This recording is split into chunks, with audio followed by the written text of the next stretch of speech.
Welcome back to Concepts of Biology. We'll read Chapter 2, The Chemistry of Life. Section 2.1. Figure 2.1. Foods such as bread, fruit, and cheese are rich sources of biological macromolecules. Chapter outline. Section 2.1. The building blocks of molecules. Section 2.2. Water. Section 2.3. Biological molecules. Introduction. The elements carbon, hydrogen, nitrogen, oxygen, sulfur, and phosphorus are the key building blocks of the chemicals found in living things. They form the carbohydrates, nucleic acids, proteins, and lipids, all of which will be defined later in this chapter, that are the fundamental molecular components of all organisms. In this chapter, we will discuss these important building blocks and learn how the unique properties of the atoms of different elements affect their interactions with other atoms to form the molecules of life. Food provides an organism with nutrients, the matter it needs to survive. Many of these critical nutrients come in the form of biological macromolecules, or large molecules necessary for life. These macromolecules are built from different combinations of smaller organic molecules. What specific types of biological macromolecules do living things require? How are these molecules formed?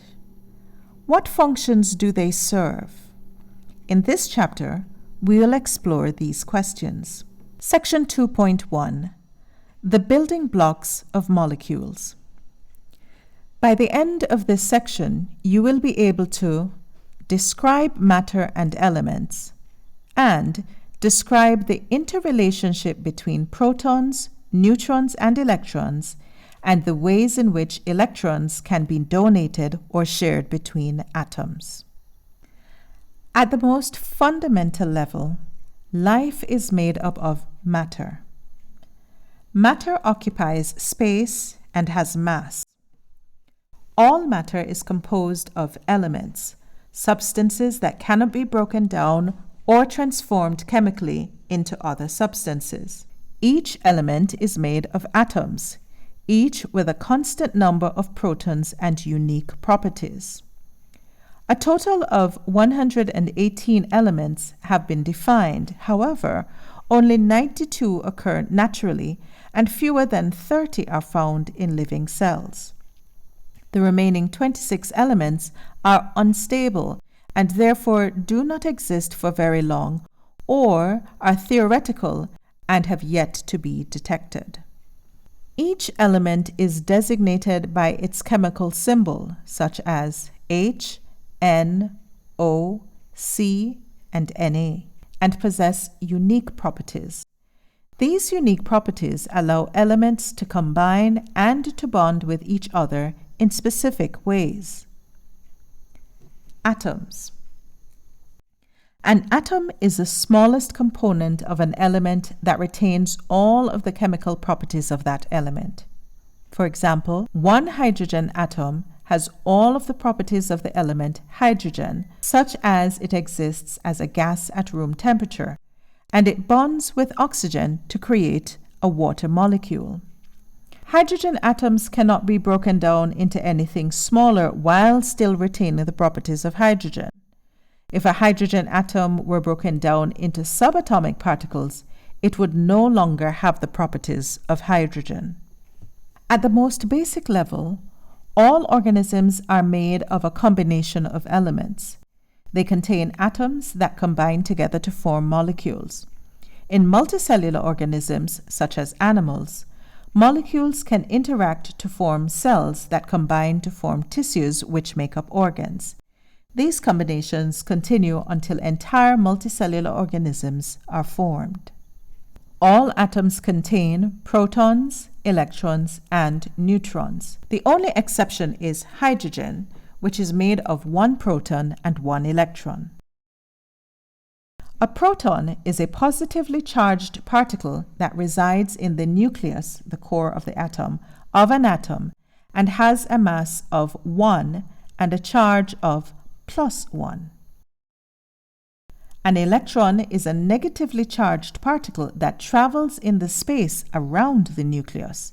In other words, it resides outside of the nucleus. It has a negligible mass and has a charge of -1. Figure 2.2. Atoms are made up of protons and neutrons located within the nucleus and electrons surrounding the nucleus. Neutrons, like protons, reside in the nucleus of the atom. They have a mass of 1 and no charge. The positive protons and negative electrons charges balance each other in a neutral atom, which has a net 0 charge. Because protons and neutrons each have a mass of 1, the mass of an atom is equal to the number of protons and neutrons of that atom. The number of electrons does not factor into the overall mass because their mass is so small. As stated earlier, each element has its own unique properties. Each contains a different number of protons and neutrons, giving it its own atomic number and mass number. The atomic number of an element is equal to the number of protons that element contains. The mass number, or atomic mass, is the number of protons plus the number of neutrons of that element. Therefore, it is possible to determine the number of neutrons by subtracting the atomic number from the mass number. These numbers provide information about the elements and how they will react when combined. Different elements have different melting and boiling points and are in different states, liquid, solid, or gas, at room temperatures. They also combine in different ways. Some form specific types of bonds, whereas others do not. How they combine is based on the number of electrons present. Because of these characteristics, the elements are arranged into the periodic table of elements, a chart of the elements that includes the atomic number and relative atomic mass of each element. The periodic table also provides key information about the properties of elements, often indicated by color coding.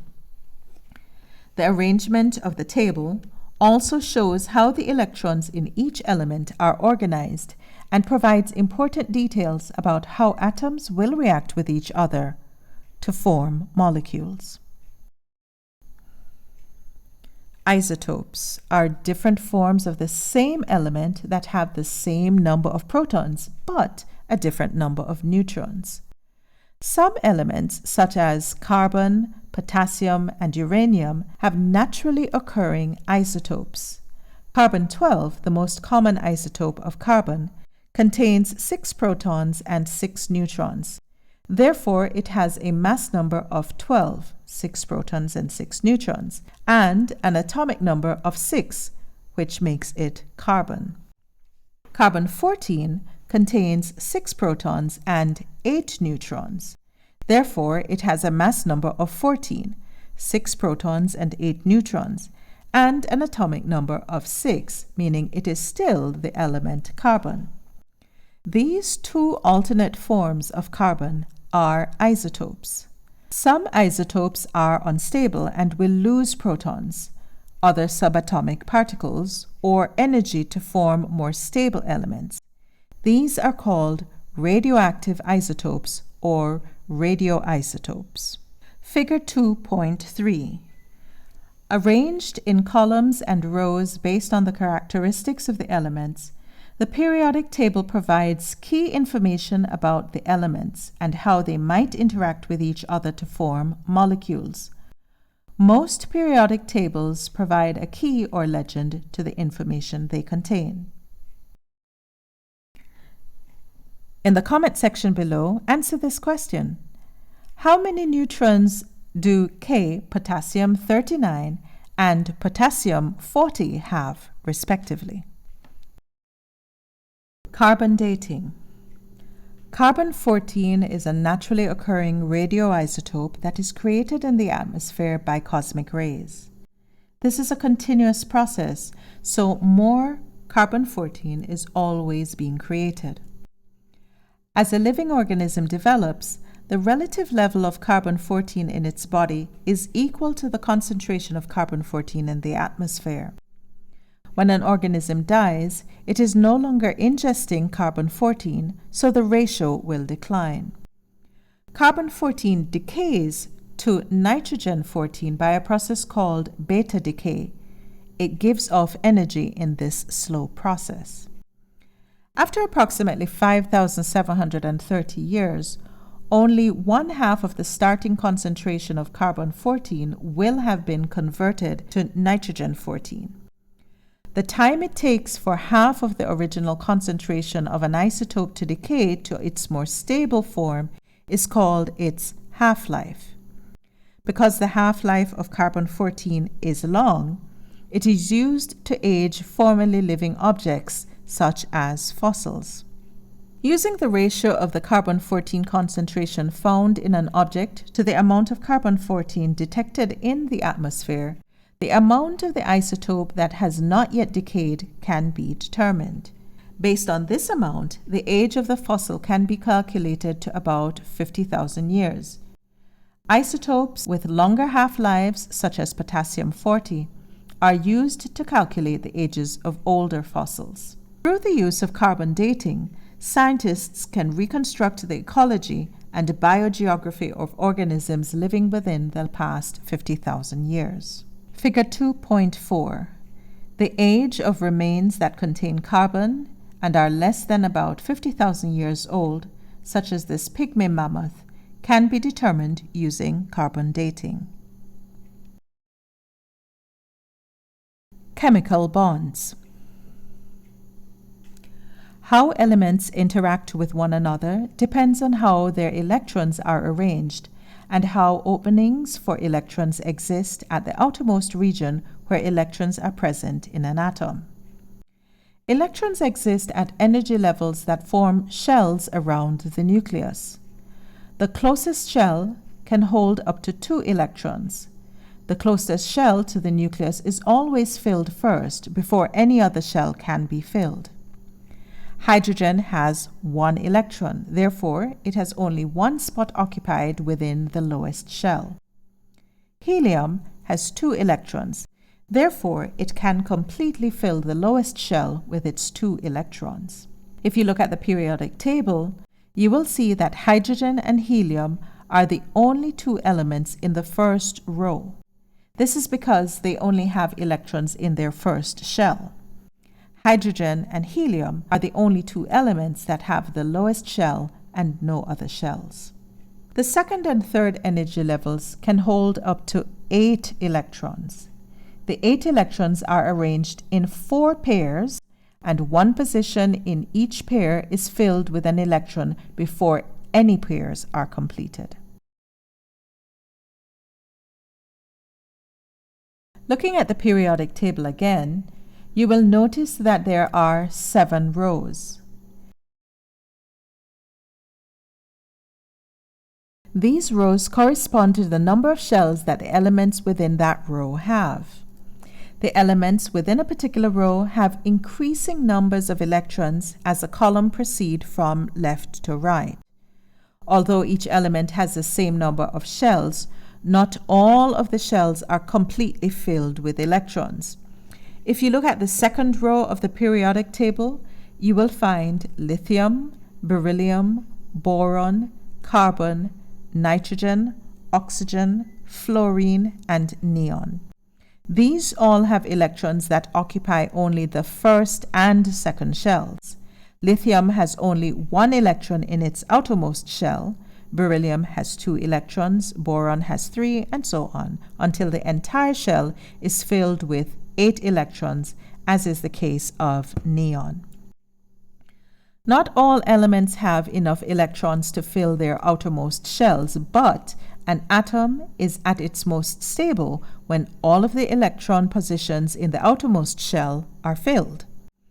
Because of these vacancies in the outermost shell, we see the formation of chemical bonds, or interactions between two or more of the same or different elements that result in the formation of molecules. To achieve greater stability, atoms will tend to completely fill their outer shells and will bond with other elements to accomplish this goal by sharing electrons, accepting electrons from another atom, or donating electrons to another atom. Because the outermost shell of the electrons with low atomic numbers, up to calcium with atomic number 20, can hold 8 electrons, this is referred to as the Octet Rule. An element can donate, accept, or share electrons with other elements to fill its outer shell and satisfy the Octet Rule. When an atom does not contain equal numbers of protons and electrons, it is called an ion. Because the number of electrons does not equal the number of protons, each ion has a net charge. Positive ions are formed by losing electrons and are called cations. Negative ions are formed by gaining electrons and are called anions. For example, sodium has only 1 electron in its outermost shell. It takes less energy for sodium to donate that 1 electron than it does to accept 7 more electrons to fill the outer shell. If sodium loses an electron, it now has 11 protons and only 10 electrons, leaving it with an overall charge of +1. It is now called a sodium ion. The chlorine atom has 7 electrons in its outer shell. Again, it is more energy efficient for chlorine to gain 1 electron than to lose 7. Therefore, it tends to gain an electron to create an ion with 17 protons and 18 electrons, giving it a net -1 charge. It is now called a chloride ion. This movement of electrons from one element to another is referred to as electron transfer. As figure 2.5 illustrates, a sodium atom only has 1 electron in its outermost shell, whereas a chlorine atom has 7 electrons in its outermost shell. A sodium atom will donate its 1 electron to empty its shell, and a chlorine atom will accept that electron to fill its shell, becoming chloride. Both ions now satisfy the octet rule and have complete outermost shells. Because the number of electrons is no longer equal to the number of protons, each is now an ion and has a +1 sodium or -1 chloride charge. Figure 2.5.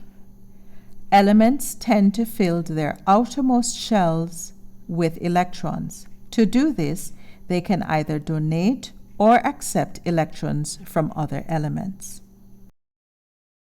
Ionic bonds.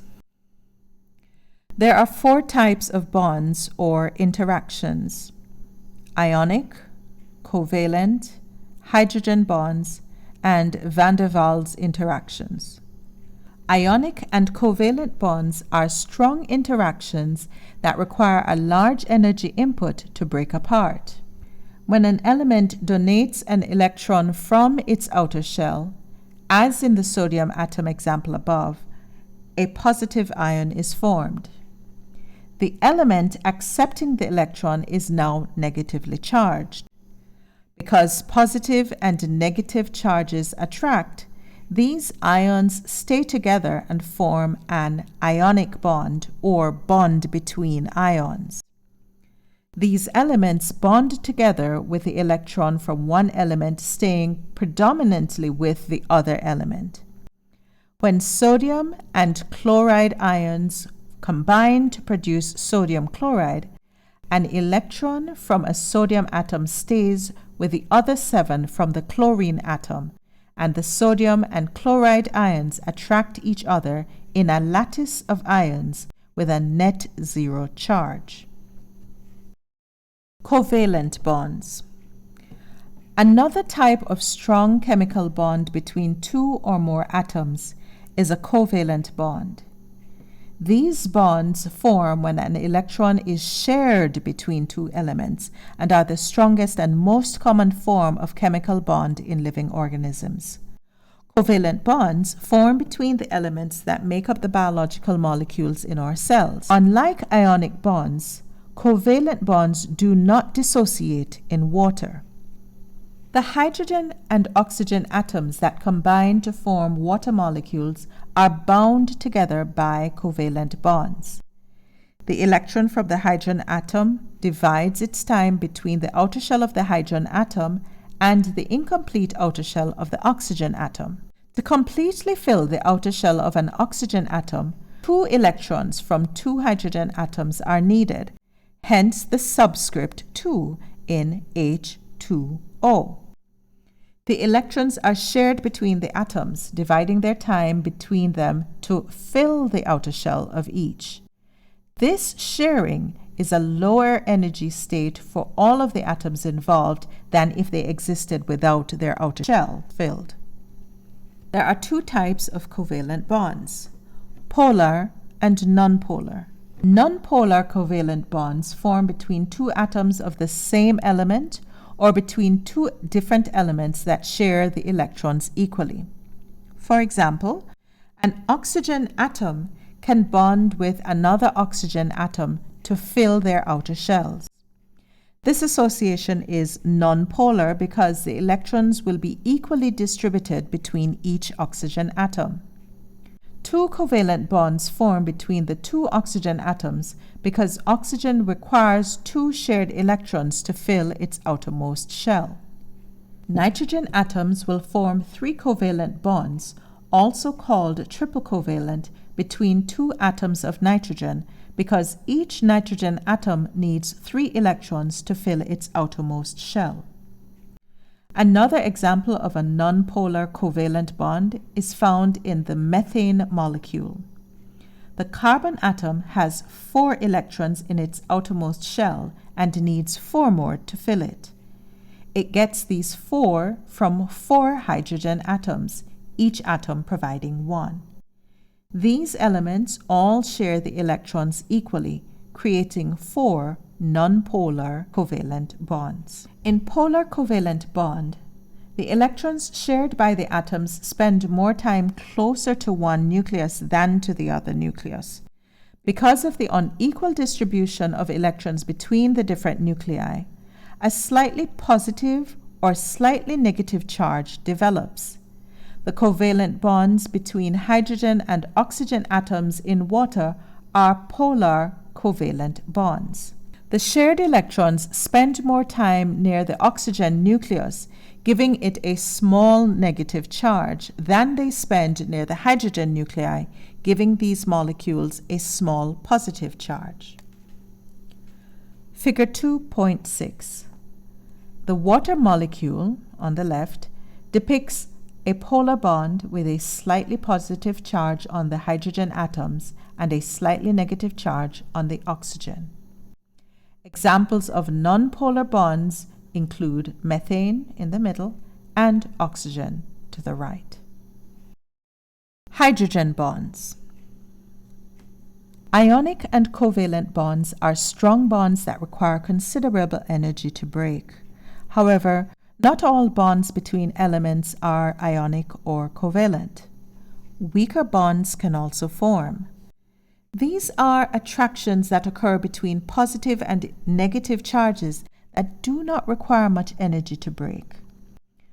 2 weak bonds that occur frequently are hydrogen bonds and van der Waals interactions. These bonds give rise to the unique properties of water and the unique structures of DNA and proteins. When polar covalent bonds containing a hydrogen atom form, the hydrogen atom in that bond has a slightly positive charge. This is because the shared electron is pulled more strongly toward the other element and away from the hydrogen nucleus. Because the hydrogen atom is slightly positive, it will be attracted to neighboring negative partial charges. When this happens, a weak interaction occurs between the slightly positive charge of the hydrogen atom of one molecule and the slightly negative charge of the other molecule. This interaction is called a hydrogen bond. This type of bond is common. For example, the liquid nature of water is caused by the hydrogen bond between water molecules. Hydrogen bonds give water the unique properties that sustain life. If it were not for hydrogen bonding, water would be a gas rather than a liquid at room temperature. Figure 2.7. Hydrogen bonds form between slightly positive and slightly negative charges of polar covalent molecules, such as water. Hydrogen bonds can form between different molecules, and they do not always have to include a water molecule. Hydrogen atoms in polar bonds between any molecule can form bonds with other adjacent molecules. For example, hydrogen bonds hold together two long strands of DNA to give the DNA molecule its characteristic double-strand structure. Hydrogen bonds are also responsible for some of the three-dimensional structure of proteins. Van der Waals interactions. Like hydrogen bonds, van der Waals interactions are weak attractions or interactions between molecules. They occur between polar, covalently bound atoms in different molecules. Some of these weak attractions are caused by temporary partial charges formed when electrons move around our nucleus. These weak interactions between molecules are important in biological systems. Radiography technician.